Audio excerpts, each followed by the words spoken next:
Through the fog, there came a response, but from where? It sounded much louder than it should have been, and it seemed to come from every direction. The fog was playing tricks. All was still, quiet, and Kendall stood on the right bridge wing and waited. And then, out of the murk, there appeared a light.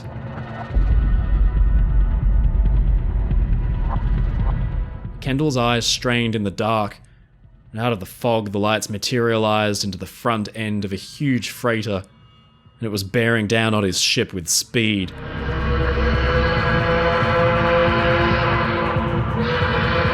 It sounded its whistles 3 times in warning. There wasn't any time to lose. Kendall sprang into action.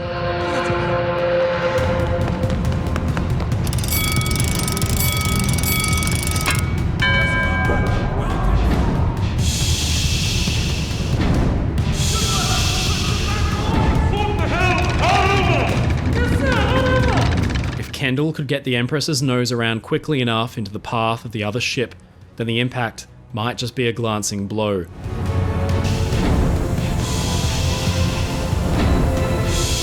He had ordered the engines full ahead and the wheel hard around, but his ship was stopped. There could be no escape.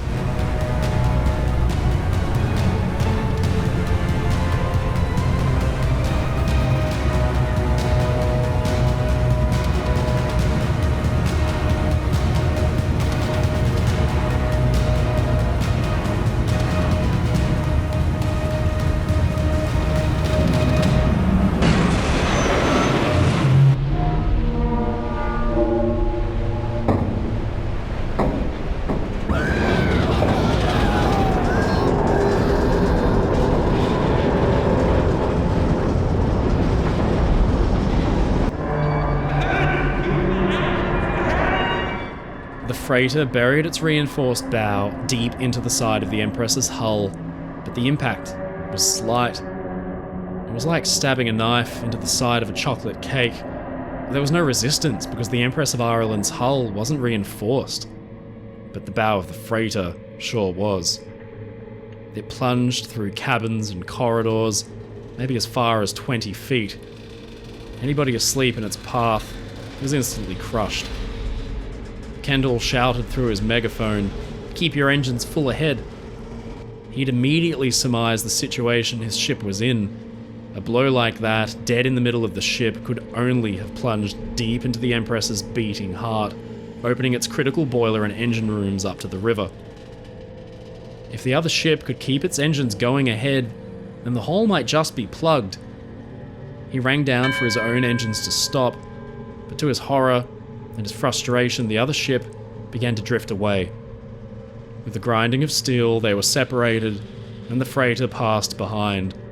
As quickly as it had appeared, it had vanished into the fog, and the Empress was all alone.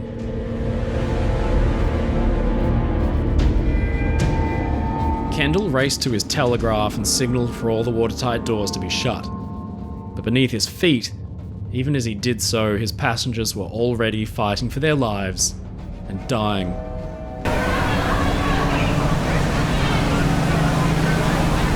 The freighter's bow had left a gaping wound as much as 25 feet deep and 14 feet wide, around 8 by 5 meters.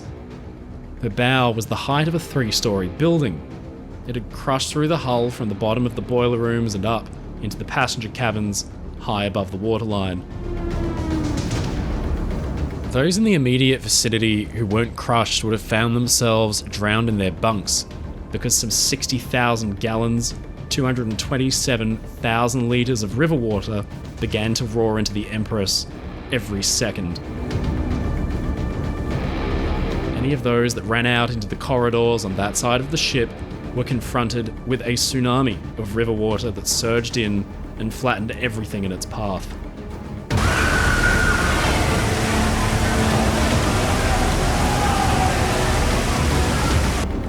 Below, in the boiler rooms, men on duty were horrified to see a steel mountain burst through the side of the space they'd been working in, but then that had been followed by an absolute torrent of water. They did their best just to run up the escape ladders and get out, and they didn't have time to close the watertight doors. The ship immediately began to roll under the weight of the surging river water, but the Empress's meticulous watertight door plan was put into action. The night stewards rushed to their positions to fetch the keys and shut the doors, but those on the right-hand side of the ship, where the collision had been, were drowned where they stood by the cascade of water. On the left-hand side, the men had to struggle already against the ship as it leaned in the water. Some of the doors were shut, but many, many more remained open. Not a single night steward from third class survived the night.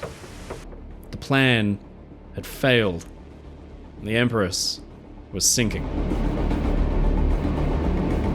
Kendall knew already that his ship was in bad shape. He didn't need an inspection to confirm it. He ordered the lifeboats uncovered and loaded with passengers almost immediately, and his crew faithfully got to work. Below their feet, hundreds of passengers, mostly migrants and third class, were awoken simply by rushing water and blindly groped their way through the unfamiliar winding corridors, looking for a way out. The corridors they were clambering through began to lean heavily under their feet. The collision had been subtle, too subtle. Most of the passengers weren't even woken by it. Some had been woken instead by the loud booming of the ship's horns in the fog. They stepped curiously out on deck. The lucky ones stayed and got into a lifeboat, but the less fortunate thought everything was in hand, just went back to their rooms, never to be seen again. In the short few minutes after the collision, as hundreds fought for life trapped down below, there was an unmistakably ominous sign of danger. The ship's lights began to fade to a dull red. Kendall knew he couldn't be far from the southern bank of the river. He planned to run the Empress full speed into the soft mud and beach his ship, stopping it from sinking. He picked up a telephone on the bridge and asked the chief engineer down below to run the engines full speed ahead, but the chief's response was despondent. There was no steam left. The freighter's bow had smashed through both boiler rooms and flooded them. The steam, the very lifeblood that the Empress had operated on, that it relied on for running its engines and machinery, was gone. But crucially, the steam also ran the ship's dynamos and created electricity. With a snap, the light switched off for good, and the ship was plunged into darkness.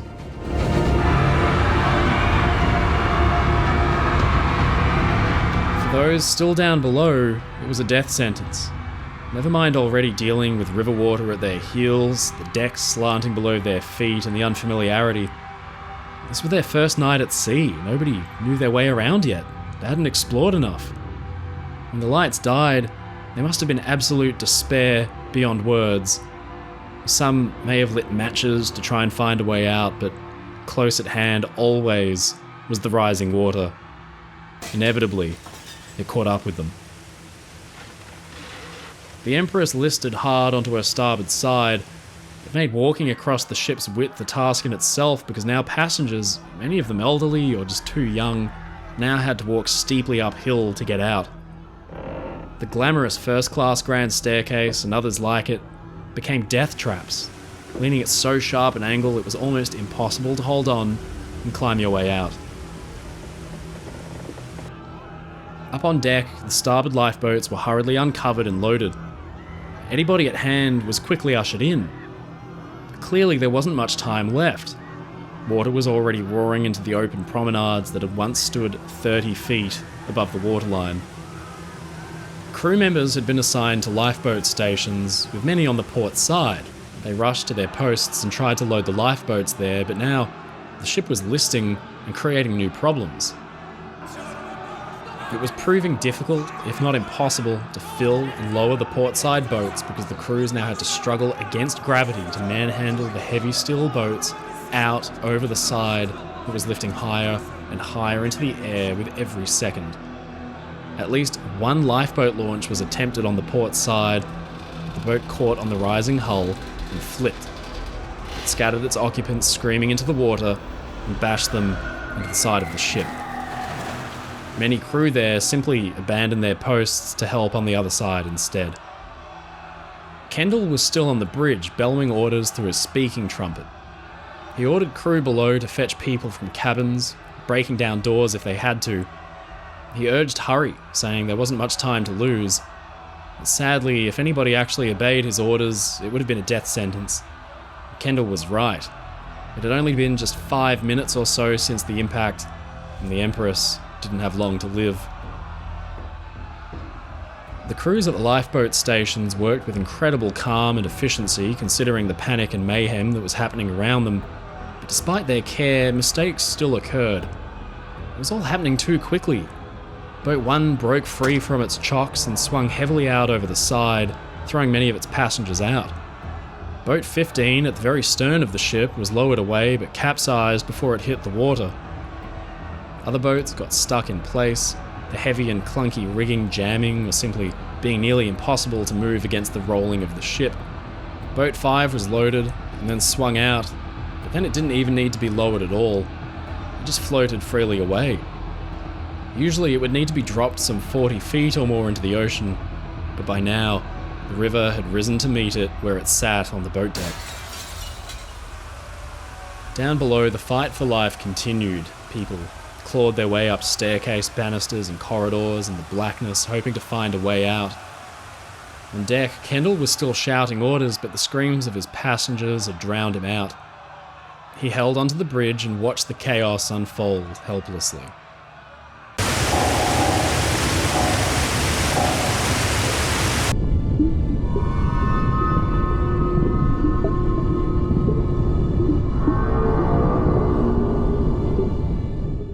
His passengers were in a fight for their lives, but so was his ship. It had sat there for nearing 10 minutes, filling quickly with tons and tons of water. It was all a matter of buoyancy, stability, and mathematics. A fight against gravity. But then, the Empress lost her fight, and gravity won. She rolled over.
The Empress's 14,191-ton bulk rolled onto the heads of its passengers, and as it did, tons and tons of deck equipment broke free and crushed them. Things that had been designed to save them, rafts and lifeboats, they all weighed tons. They all came crashing down with a thunderous roar. Lifeboat 11 had been launched too late. Its occupants were struggling to get clear when they and their boat were crushed.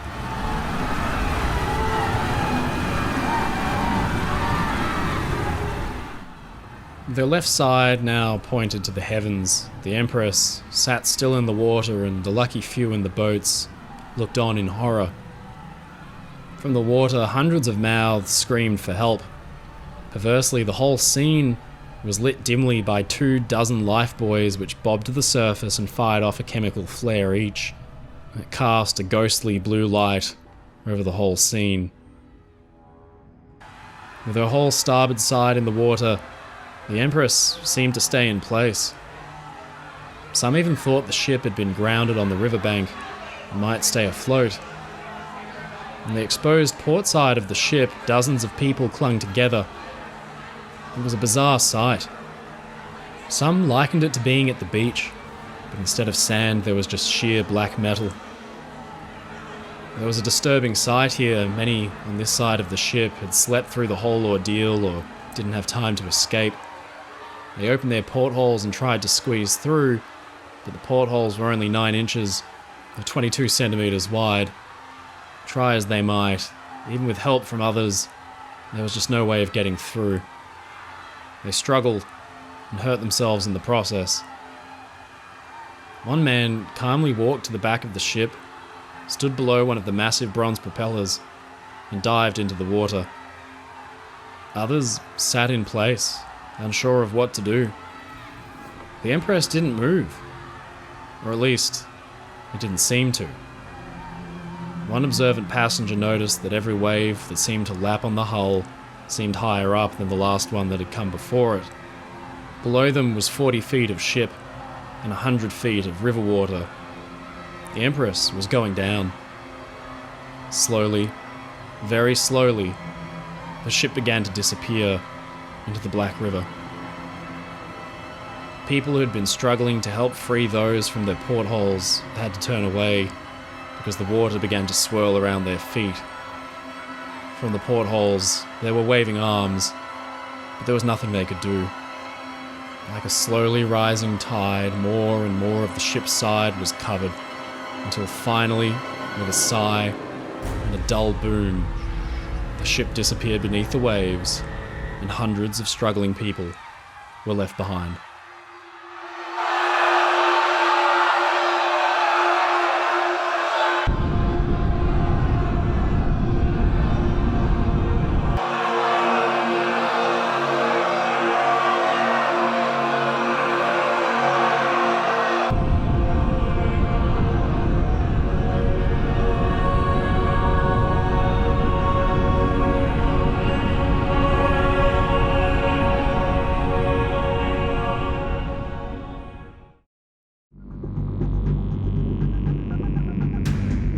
Aboard U-20, Captain Schwieger stood amazed. The unmistakable form of the great British liner RMS Lusitania had now changed course and landed herself directly in his crosshairs. She could not have steered, he said, a more perfect course if she had deliberately tried to give us a dead shot. For the next 25 minutes, the U-boat secretly gave chase. The liner came nearer and nearer, with no escorts in sight, no change in course, and no lookouts catching sight of the submarine's periscope. If Schwieger was ever handed a golden opportunity in his life, it was right now, and he was not keen to let it slip away. He ordered a single G6 torpedo armed and the tube made ready.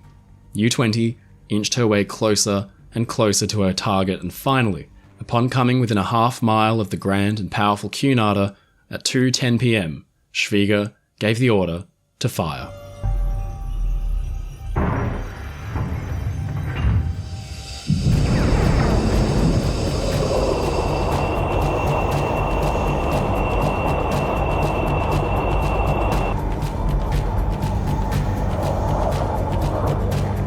In the dining saloons, the second lunch sitting had been served and now coffee and tea were being poured out.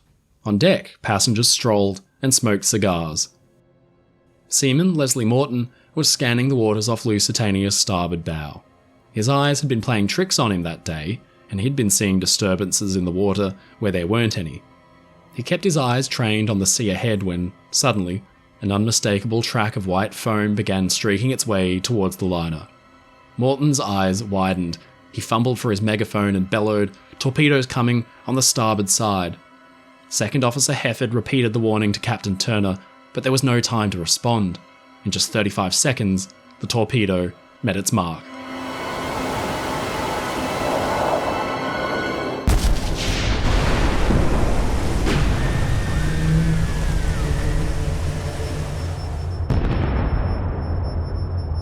For the briefest of moments, silence hung in the air. There was a fleeting, almost imperceptible pause between the torpedo striking the ship and all hell breaking loose. Captain Turner took one step toward the starboard bridge wing, and in that moment 350 pounds of explosives ripped through Lusitania's hull like tissue paper. Shrapnel, debris and sea spray rained from the sky in a massive geyser onto the decks below. The spray and the force of the explosion had lifted one of Lusitania's 5-ton lifeboats clean into the air as if it was a toy. Down below the waterline, the hexanite warhead had left a hole in the ship's side some 40 feet wide. The ocean roared in, flooding her coal bunkers and boiler room 1, rushing in at some 100 tons per second. It was so much that Lusitania suddenly listed hard over to starboard. It caught many off guard and swept them off their feet. In the dining saloon, Professor Ian Holborn had been at lunch and watched as dishes crashed to the floor while Lusitania lurched. Amazingly, in some parts of the ship, there was absolute calm. The passengers simply got up and made for the stairs to the boat deck.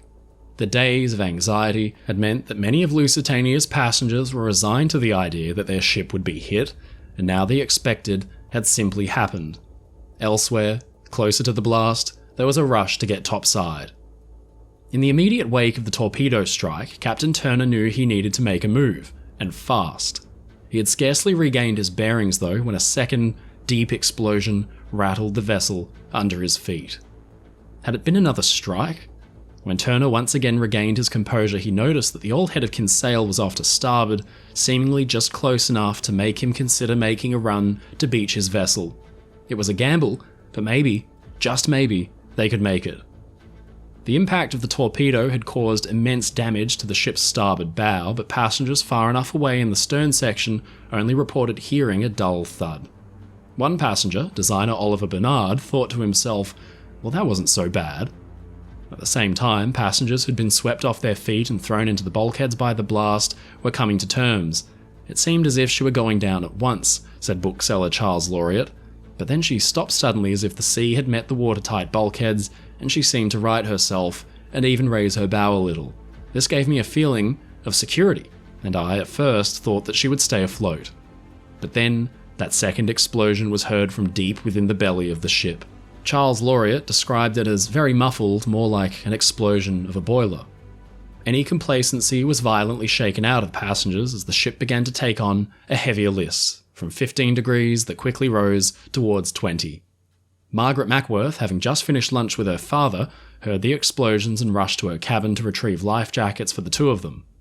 After wasting a minute or so making polite apologies, after almost running into a stewardess, she made her way up to the boat deck and met her friend Dorothy Connor. The two looked around at the chaos surrounding them, and after a moment, Margaret remarked, "I always thought a shipwreck was a well-organised affair." Dorothy replied, "Well, so did I, but I've learned a devil of a lot in the last 5 minutes."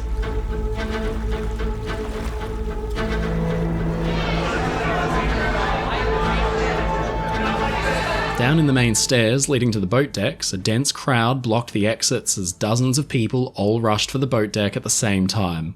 The ship's electric lifts were one of her most modern and impressive features. It seems likely that passengers, fed up with the crush and worried to get up on the boat deck as soon as possible, took over the lifts for themselves and began to make for the deck. Up on the bridge, Turner kept his sights on the old head of Kinsale as he ordered the helm put hard over, veering from his straight course to one headed right for the coast.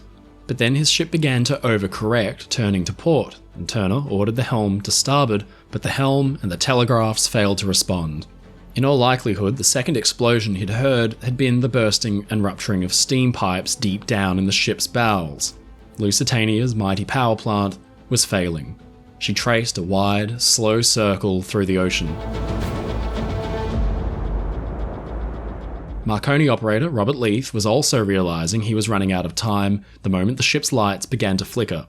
He raced to the Marconi room, praying the power held out, and quickly tapped out, "Come at once, big list 10 miles south, old head of Kinsale." Turner soon realised that he would not be able to beach his ship.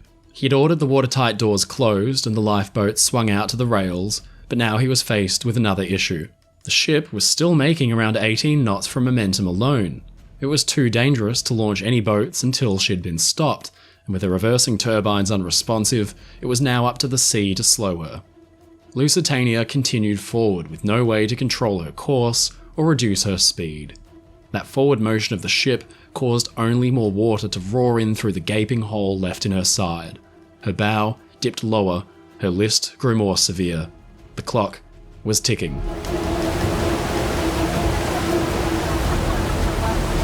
Precious minutes slipped away as passengers began to assemble on deck, clamouring for information. No one knew the extent of the damage or if the ship had been mortally wounded. One woman approached Captain Turner directly, asking, "What do you wish for us to do?" The captain replied, "Stay right where you are, madam, she's all right." The woman was not satisfied. "Where do you get your information?" Turner responded, "From the engine room, madam." But Turner certainly knew things were far from all right, and if the engine room had told him anything, it couldn't be reassuring. His focus now was on crowd control, ensuring chaos didn't ensue in a mad dash for the lifeboats. The reassuring words of the captain spread among some of the passengers, who were at first relieved to hear the good news. Cheers were even heard among those who'd been waiting by the lifeboats, and the crowd began to thin. Many passengers simply wanted to go back to enjoying the splendid weather. Of course, the Lusitania couldn't be in real danger, they reckoned. She'd been engineered with all the safety and strength you could ever need. But then, there came a sure sign of impending doom. Lusitania's lights gave out as her power completely died, her steam pressure gone. The outside of the ship was bathed in brilliant sunshine, but the inside now became a maze of corridors cloaked in darkness. Those who had relied on the ship's electric lifts to take them up to the boat deck were now trapped, with their lift cars stuck between two decks. Water began to rush in through dozens of open portholes throughout the ship at a rate of 260 tons per minute.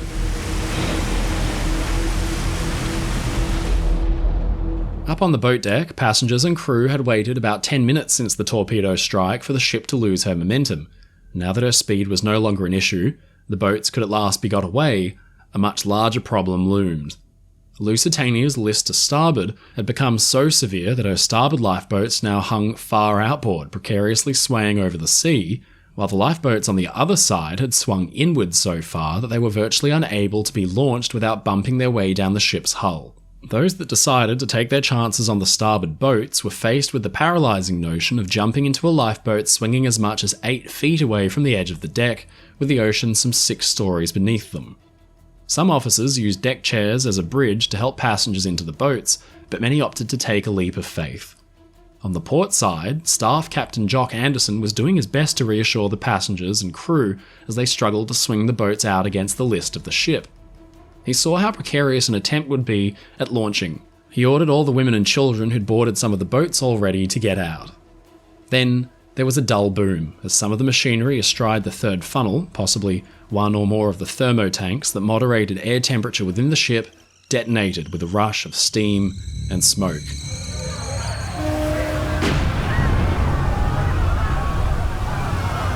The third funnel, 5 or 6 stories tall, was knocked out of true and canted ominously over. The shrouds and stays which connected it to the deck held taut, but frightened passengers got the impression it could topple at any minute. The situation on the port side of the ship was dire. Lifted high into the air by the list, the danger was less apparent than on the other side, where the ocean now seemed just feet away. Despite Anderson's efforts, crewmen had managed to load and lower portside boats as concern began to mount among the passengers. Boat 12 was being lowered when it was rushed by passengers and one end broke free of its falls. It dropped and dumped its human cargo into the ocean before the remaining falls snapped and it slammed down on top of them. Boat 8 struggled down the ship's hull, bumping and grinding along the rivet heads and plates the whole way before it finally snagged, broke free from its lines and smashed into the ocean with its entire complement of passengers. Survivors came up gasping for air, but then, from far above them, there came another crashing sound and screams. Lifeboat 10 had suffered the same fate, but now it and its occupants came crashing down onto the heads of Boat 8's people still in the water.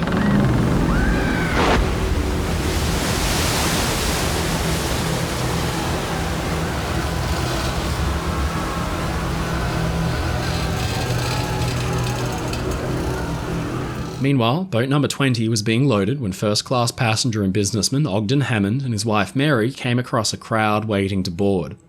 At first they were hesitant to step in, but once the boat had filled up, the Hammonds finally boarded and it began to lower away. The boat lowered steadily at first until the sailor manning the falls at the bow lost control of his line. Ogden attempted to take hold of it, but it slipped through his hands fast enough to tear the skin from his palms. The boat dove forward, spilling all of its passengers 60 feet into the sea below. Mary did not resurface. Lusitania's nameplate had once towered proudly over the Atlantic, but now it was submerged as the ship's bow began to plunge towards the seafloor.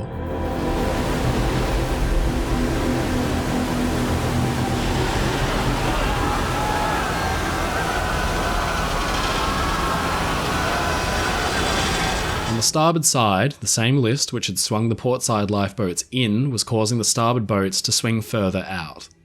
Lifeboat 17 was filling up quickly with passengers, and third-class passenger Elizabeth Duckworth had just got her friend Alice Scott's son away in another boat, but there wasn't room for the two women to join him.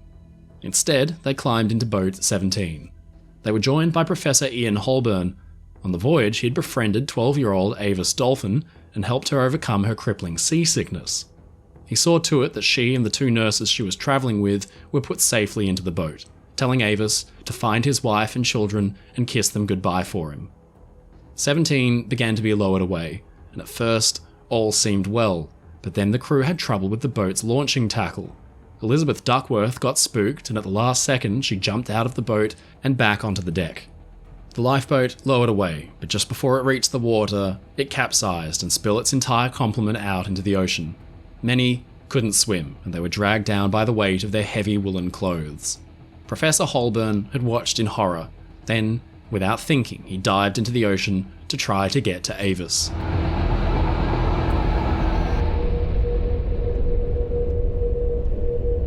Commander Schwieger watched the disaster play out. It seemed even he was shocked at the chaos and carnage they had unleashed, saying, "It was the most terrible sight I've ever seen. It was impossible for me to give any help. I could only have saved a handful."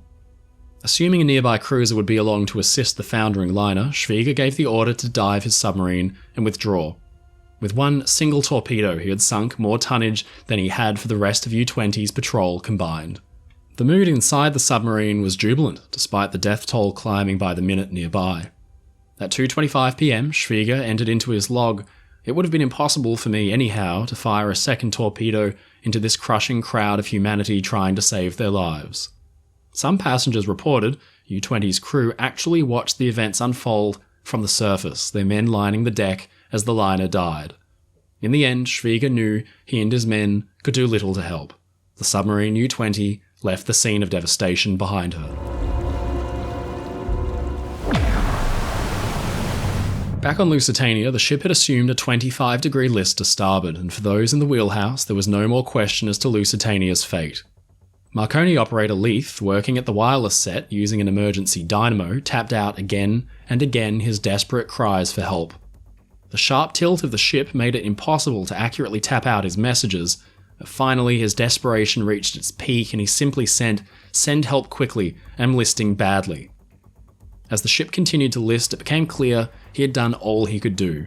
Rising from his swivel chair, balancing half on the bulkhead on his knees, he took out his camera, snapping a photo of the ship looking towards a submerged bow. "What a snap this will make," he commented to Oliver Bernard, who was nearby, and he, Bernard, along with the chief electrician Hutchinson, then made their way down the starboard railing and headed for a lifeboat floating nearby.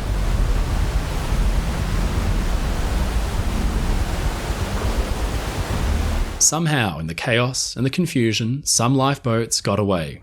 On the starboard side, boats 1 and then 13 had been lowered. Remarkably, one portside boat, 14, was even successfully launched against the list, but the drainage hole designed to let rainwater out hadn't been plugged. The boat was swamped and capsized. Meanwhile, bookseller Charles Laureate had become keenly aware of the real and present danger he was in. After emerging from his cabin to retrieve his life jacket in complete darkness, the ship's list forced him to walk partly on the wall. Laureate emerged on the boat deck and made his way to boat 7 on the ship's starboard side. The sea was rapidly rising to the level of the lifeboat, which was already filled with women and children. Laureate and a steward set about attempting to free the boat, with one man working to cut through the tethers on each end. Lusitania's massive funnels loomed overhead, inching closer and closer with each degree of list. After fumbling to release the boat, it was clear the ship was sinking too quickly. Laureate abandoned the lifeboat and pleaded with the other passengers to follow him, but most felt they were safer in the lifeboat than in the open ocean, and he watched with horror as the lifeboat was dragged underwater, taking with it most of the women and children who had hoped by entering the lifeboat that they'd be spared. Seaman Leslie Morton was scrambling to help launch as many lifeboats as possible. Lusitania was by then listing a full 30 degrees to starboard, and he knew they were all quickly running out of time. He set about helping passengers across the gap between the ship and Boat 9, and a total of 60 people managed to make the leap. Mabel Learoyd, along with her husband Charles, attempted to board the lifeboat, but doing so would be no easy task. Thanks to the ship's heavy list, they needed to rush into the boat, while also clinging onto the vessel's railing, tumbling more than stepping aboard. The boat immediately began to be lowered, but in that same moment, panic ensued. Leslie Morton and a petty officer managed to lower Boat 9 into the sea, but just as it hit the surface, Morton noticed the men lowering the next boat aft, but quickly the process was going awry. Before Morton could react, the men lost control of the falls, and Lifeboat 11 dropped 30 feet to land directly on top of Boat 9. The boat's passengers spilled into the sea, and Mabel Learoyd and her husband were separated underwater. Mabel surfaced, confused, disoriented and desperately searching for Charles, but he was nowhere to be seen.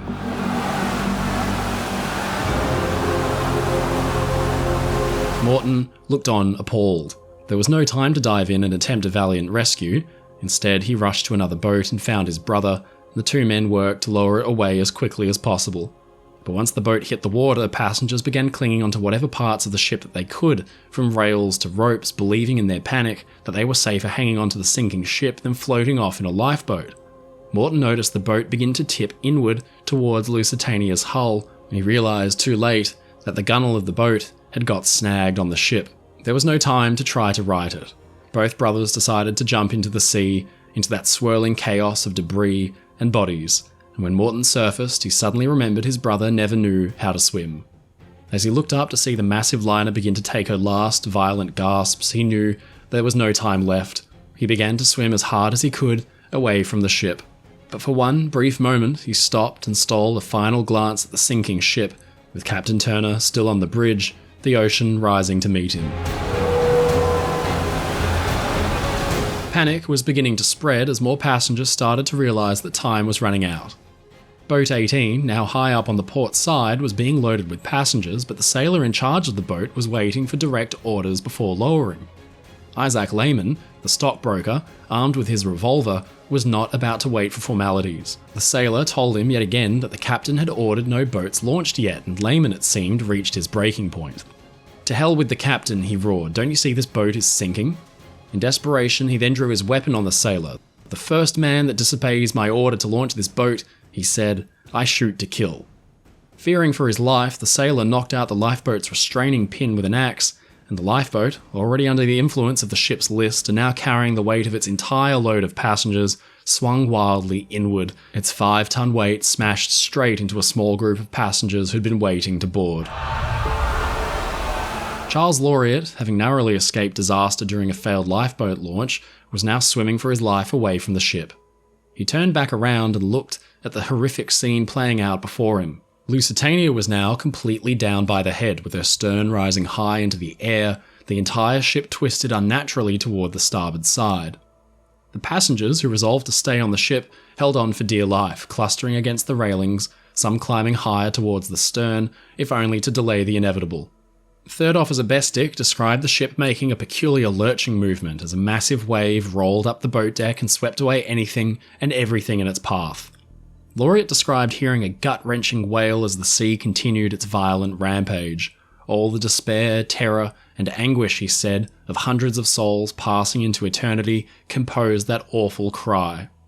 As the ship's final moments approached, crew worked furiously to free and lower boats 17 and, all the way at the stern of the ship, 21. But 17 was now directly in the path of funnel number 3, which loomed ominously overhead, and boat 21 was being lifted up perversely high into the air. Water raged through the entirety of Lusitania's interior, momentarily righting her severe list to a mere 5 degrees. Violent explosions could be heard from deep within the hull as the influx of water tore through the ship's interiors. Glassware shattered, machinery gave way, and everything within the vessel began to groan and scream as it was virtually gutted by the force of the sea. Just as quickly as she evened out, she began to plunge. First-class passenger Dwight Harris said that she plunged forward like a knife blade into the water, funnels, masts, boats, all breaking to pieces and falling about everywhere. Those left aboard began to instinctively run for higher ground. Lusitania's stern now rose high out of the water, and her 4 gleaming bronze propellers pointed towards the sky. Passengers swarmed atop the tall second-class deckhouse, which towered above the ship's stern. Here were the lifeboats 21 and 22. 22 was left in place. Lowering against the list of the ship was a clear impossibility, but 21 was filled and lowered away as the ship's stern swung wildly through the air, and somehow it survived its wild flight and got away safely as the dying ship began to slide under for good. Lusitania was 787 feet, or 240 metres long, but the stretch of water she was sinking in was only 93 metres, or 300 or so feet deep. From far below there came a deep, grinding boom and a groan as the ship's great bow, hundreds of feet underwater, struck the sea floor with a crunch. The bow plates twisted and buckled, and the ship began to drop like a stone. Slowly, the deck houses, the ornate public rooms, they were all consumed by boiling white water. At the Veranda Cafe, actress Rita Jolivet was holding onto the railing with producer Charles Frohman when the surging ocean rose to meet them. Rita described it as a green cliff of water. The group was separated, and Rita pulled down violently, so violently that her tightly laced boots were pulled right off of her feet. She rose up, but she was pulled under again by the suction. Again and again she struggled to break the surface. The story was the same for Isaac Lehman. He was clinging onto the railing, his foot a damaged mess. He'd threatened the crew working at Lifeboat 18 when it swung inboard and crushed passengers nearby, but it had also crushed his leg. Seawater roared over the deckhouse behind him and pulled him under, but somehow he and Rita both came up to the surface for good and watched on as Lusitania began to drop straight down. Charles Laureate had narrowly escaped being pulled down by Lifeboat 7, but now there was another danger headed his way. The wireless antenna, strung between the ship's masts and usually 180 feet or 55 metres clear above the waterline, now slapped down into the ocean around him. Some in the water were hit by the heavy steel cables, and Laureate felt them clip his shoulder and spin him around upside down. He struggled for his life, and he broke free, bursting to the surface again and swimming for a lifeboat. Laureate wasn't the only one hit as the ship went down. Lifeboat 15's launch had been left to the absolute last second. The boat was washed bodily across the boat deck and straight into the support cables for funnel number 3. As the ship sank around them, the huge funnel loomed overhead, and many in the boat thought it was going to crush them. A few jumped into the water to swim away, but then, at the last second, Lusitania seemed to roll away from them and boat 15 was freed. Seconds later, the towering funnels began to be dragged below the surface still attached to the ship. They were empty inside and created a huge suction. Those who jumped out of boat 15 and any others unfortunate enough to be close by were pulled in by a maelstrom into the funnel tops and dragged down below. 26-year-old Margaret Guire was one of those pulled down, dragged deep inside, thinking the end was near when at last a huge pocket of air burst from the bowels of the ship and blasted her and 2 other passengers nearby to the surface, coughing and covered in soot. With a mighty roar, funnel number 3, which had been somehow blasted off of its base, at last came down into the water with a huge splash.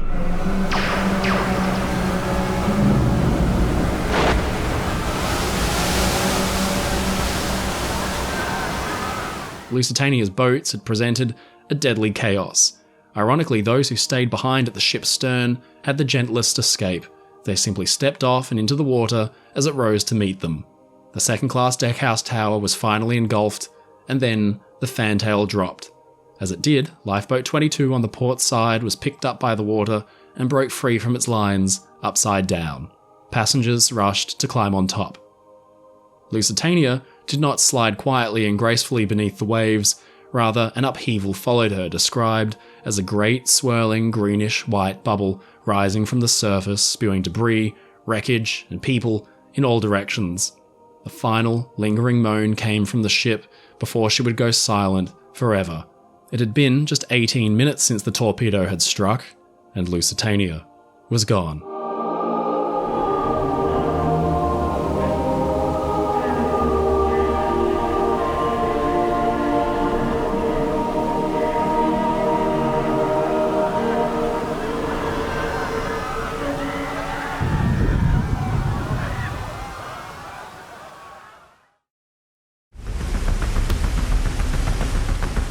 The morning on November 21st, 1916. All was well. Breakfast was being served, and the crew was preparing for the day.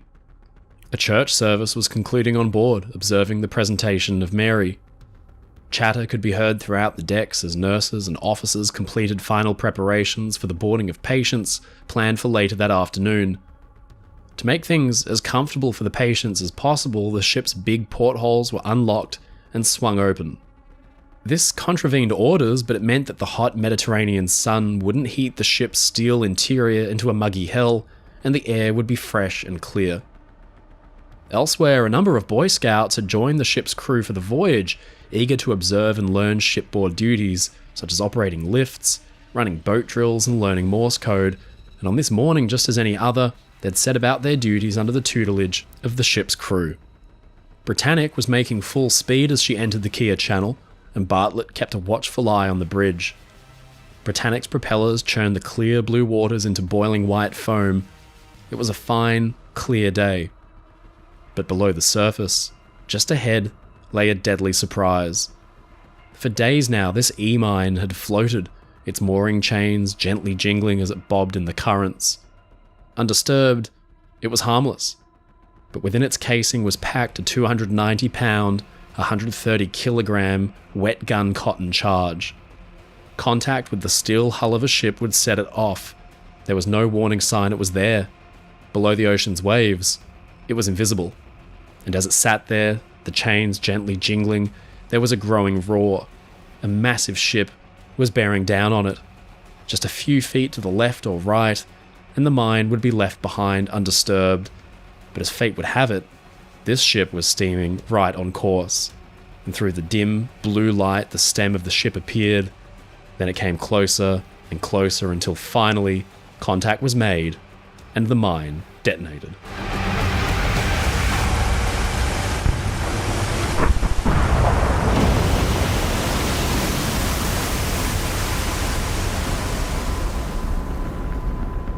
At just after 8 in the morning, a deafening roar was heard throughout the ship, bringing the quiet morning's routine to a screeching halt. One of U-73's mines had found their target. Britannic gave a violent shudder as 290 pounds of explosive detonated against its hull, and within minutes, doctors and nurses alike sprung into action. Violet Jessup had been busying herself with preparing breakfast for a sick nurse, and she recalled that as one man, the whole saloon rose from their seats. Doctors and nurses vanished to their posts in a trice. The pantry where I stood, holding a teapot in one hand and a pan of butter in the other, was cleared too as men dropped what they were doing and jumped over presses with the agility of deer. In seconds, not a soul was to be seen, and not a sound had been uttered. Many of the nurses and staff, like Vera Britton, had been anticipating an attack like this for months. The quiet, surreal calm and safety aboard Britannic had seemed too good to be true, and now their worst fears had become reality. But this was a blessing in disguise. She, along with many others on board, had been expecting this exact scenario and immediately, instinctively knew what had happened. This came in sharp contrast to Violet Jessup's experience immediately after Titanic's collision with an iceberg, when passengers assumed the ship had only thrown a propeller blade, and many had to be convinced to proceed to the lifeboats. But not everybody immediately managed to grasp the gravity of the situation. 15-year-old scout George Perman had been operating one of the ship's aft lifts. He didn't hear any explosion at all, but he quickly realized something was wrong when he felt shockwaves rippling through the ship's hull. Hundreds of feet away at Britannic's bow, things looked much different. Fifth Officer Gordon Fielding had been thrown across his cabin, his possessions and gear raining down from cabinets, shelves, and tables. Immediately, he knew that this was no simple collision, because the explosion from deep down within the ship's bowels had sent dust and fumes surging up through ventilator shafts, blinding him temporarily. Down in the belly of the ship, stokers working at the boilers had been stunned by the sudden, violent explosion, followed by a tsunami of water as it roared into the gaping maw left behind. Stoker Bert Smith was swept from the forward fireman's tunnel and pinned against the boilers by a deluge of water. Desperately, he grabbed for the handrail of a walkway and was able to just make his way to the emergency staircase nearby. On the bridge, Captain Bartlett and Chief Officer Robert Hume worked quickly to assess the damage. Immediately, the captain ordered the engines stopped and the watertight doors closed while he waited to learn exactly what had happened. But before long, reports began to come in and the extent of the damage became known. The explosion occurred on the starboard, right-hand side of the ship between two of the cargo holds. This by itself would have been well within Britannic's ability to weather damage, but the damage had spread further due to the force of the explosion, and the watertight bulkheads between one of the holds and the forepeak tank had also suffered damage. The ship's first 4 watertight compartments were beginning to flood, but because of the changes made to her design after Titanic's sinking, she would be able to stay afloat with 6 compartments open to the ocean. But unfortunately though, this was still not the extent of the damage. The fireman's tunnel between the fireman's quarters in the bow and boiler room number 6 had been damaged in the blast, and this also meant that the watertight door in that area was unable to close. And then, as if to add insult to injury, another watertight door, crucially located between 2 of the compartments, had failed to close. The shock of the explosion had likely bent and shifted the rails that the door ran down, stopping it from shutting. Ominously, Britannic began to take on a list to starboard, and even with all of this extensive damage, with the tons of water roaring in, the jammed watertight doors, Britannic still theoretically should have been able to stay afloat, but there was one final element at play. The ship's portholes had been opened to air out the hospital wards, but this well-meaning gesture would doom the entire ship. As her bow dropped and the portholes came into contact with the ocean, tons of water began to roar into the ship's interiors and flood aft over the tops of the watertight compartments. As much water could roar in through just 4 open portholes as could have flooded into the holes that the iceberg made in the Titanic. All of this taken together meant that Britannic had met her limit of 6 compartments flooded, and she was now on borrowed time. It was up to Captain Bartlett to decide what to do with his severely damaged vessel. Britannic was in a terrible state, and even though she was designed to withstand far more than her sister Titanic, she was now just as close to sinking only 10 minutes after the blast as Titanic had been a full hour after her collision with the iceberg. Bartlett knew he did not have the luxury of time to weigh his options. He made a quick plan to attempt to save his vessel. If he could beach the ship on soft sand, then she couldn't sink. He ordered Britannic to make for the nearby island of Kea, just 3 miles or 5 kilometers away. But then there came more bad news. The rudder's steering gear had failed. They'd have to steer with the propellers. With only the port propeller churning ahead, the ship would slowly turn to the right. In the meantime, Bartlett realized that despite their close proximity to the island, beaching Britannic at Kea was still not a sure shot. He ordered a distress signal be sent out and lifeboats be made ready. The SOS was received by 2 ships, HMS Scourge and HMS Heroic, but Britannic never received a response. Nobody on board could know that the ship's antenna wires had snapped due to the force of the explosion, and while she could still send transmissions, she was unable to receive them. Nurse Violet Jessup, having survived both Olympic's collision with the British cruiser Hawke in 1911 and Titanic's sinking only 7 months later, was no stranger to crisis on board ship. She quickly made her way down to the cabin of the sick nurse that she'd been looking after and helped her to collect her things and get into a life jacket. Jessup herself clumsily slipped her life belt on over her coat and ensured she had her toothbrush with her because she remembered how desperately she had wished she had one after being rescued on board Carpathia after Titanic sank. She tucked the toothbrush along with a few small items into the pocket of her apron and, never one to panic, the plucky nurse calmly made her way up toward the boat deck.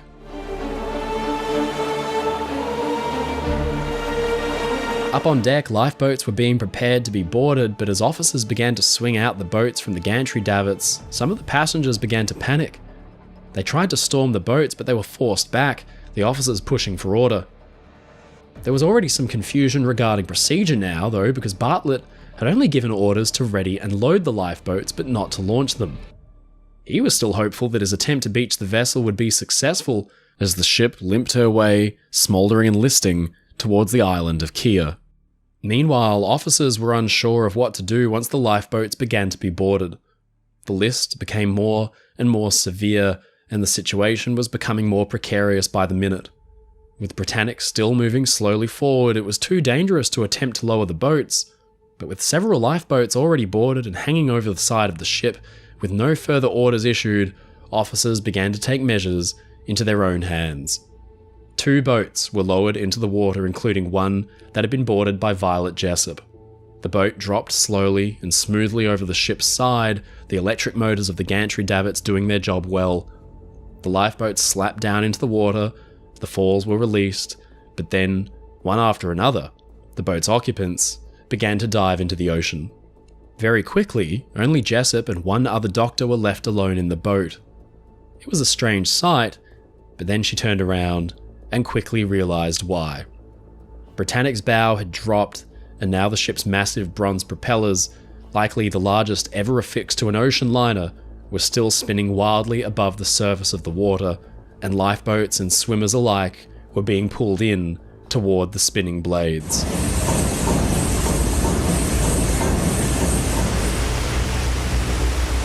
Another lifeboat had fallen victim to the propellers already, smashed to pieces and its passengers torn apart. Frozen with terror, Jessup had a sudden realization. Despite her many years serving aboard ships, she had never learned to swim. But in this moment, looking on with horror as her boat bore down on the massive bronze blades, she had no choice. Jessup jumped out of the lifeboat and into the blood-streaked sea amidst the chaos of terrified survivors, debris, and bodies. She experienced for the first time in her life what it felt like to be completely submerged in water. She rocketed up and hit her head on the underside of the lifeboat that she'd just jumped from hard enough to fracture her skull. But finally she broke free and found the surface, kicking and paddling with all her might away from the gruesome scene. She cleared the propeller blades by mere feet, but now she found herself surrounded by a scene of violent carnage, panic and death far more gruesome, she later stated, than anything she had experienced on the night of the Titanic's sinking. George Perman, the 15-year-old Boy Scout who'd been operating the ship's aft lift at the time of the explosion, had made it onto the same lifeboat as Violet Jessup, but in his attempt to retreat from the imminent danger of the blades, he'd grabbed hold of one of the ropes affixed to the boat from the davit above. Hanging desperately from the rope, swinging wildly above the water, George watched, terrified, as a scene far too gruesome for his young years played out before his very eyes. The ship's white hull was streaked with blood, and the water below was speckled with bodies. The panic cries of those treading water would haunt him for years as he watched people desperately attempt to swim free of the thrashing propeller blades. He slowly lowered himself into the water and swam clear.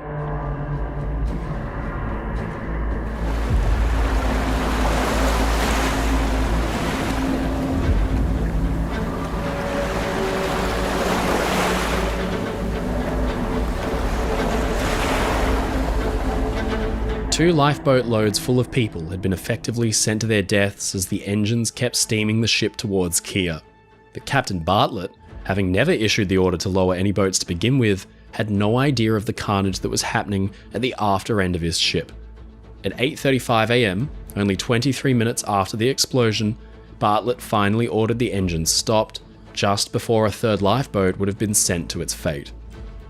This allowed the evacuation to finally proceed properly, and it gave the nurses in lifeboats enough time to tend to the wounded who were still treading water, using ripped pieces of aprons as bandages and tourniquets.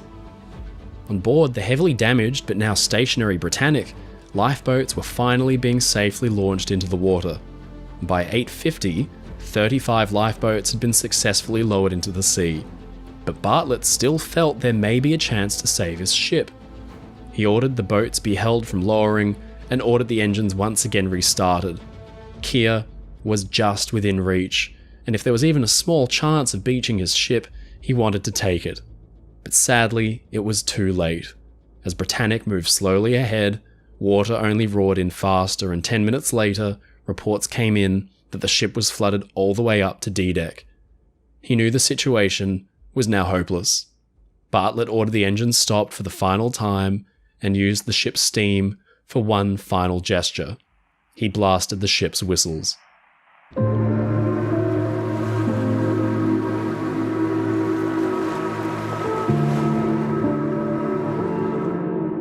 It was as if the ship was playing her own funeral dirge. The mournful call was unmistakable. Britannic was dying.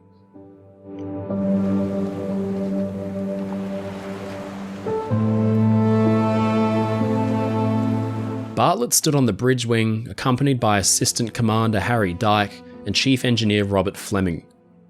Water roared over the forecastle that once proudly soared above the ocean's waves. Britannic groaned as her steel bent and flexed, but all aboard was calm. All the lifeboats were away, the passengers safely bobbing on the sea's calm surface. Bartlett must have gazed up at the enormous funnels of the ship that towered over him, wistfully, one last time. He turned to the officers next to him, the last men aboard, and then the three walked to the edge of the deck. One at a time they stepped into the water, because now the bow of the ship had submerged to the level of the bridge, and as was tradition, Captain Bartlett was the last to leave Britannic. He swam to a nearby collapsible lifeboat and watched on as the great ship disappeared. Hundreds of eyes were glued to the remarkable sight. It was the death of a Titan.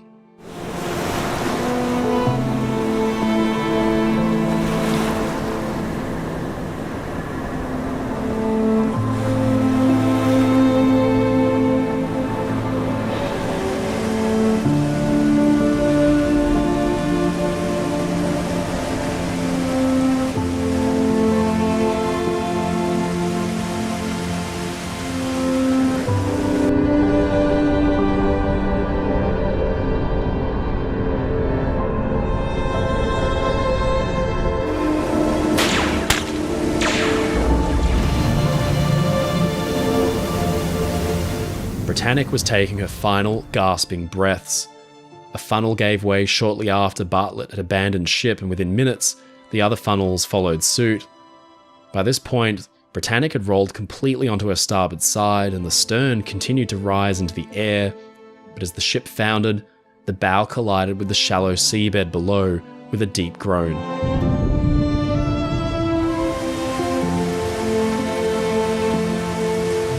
Violet Jessup had been pulled from the water and into a motor launch, and she watched as the ship began to slip beneath the surface. She recalled Britannic's pathetic last moments with vivid detail, stating, "She dipped her head a little, then a little lower and still lower. All the deck machinery fell into the sea like a child's toys. Then she took a fearful plunge, her stern rearing hundreds of feet into the air until, with a final roar, she disappeared into the depths, the noise of her going resounding through the water with undreamt of violence." At 9:07 a.m, less than 1 hour after a fateful encounter with the mine laid by U-73, Britannic, the last of the great four-stacker transatlantic liners and the darling of the White Star Line, was gone.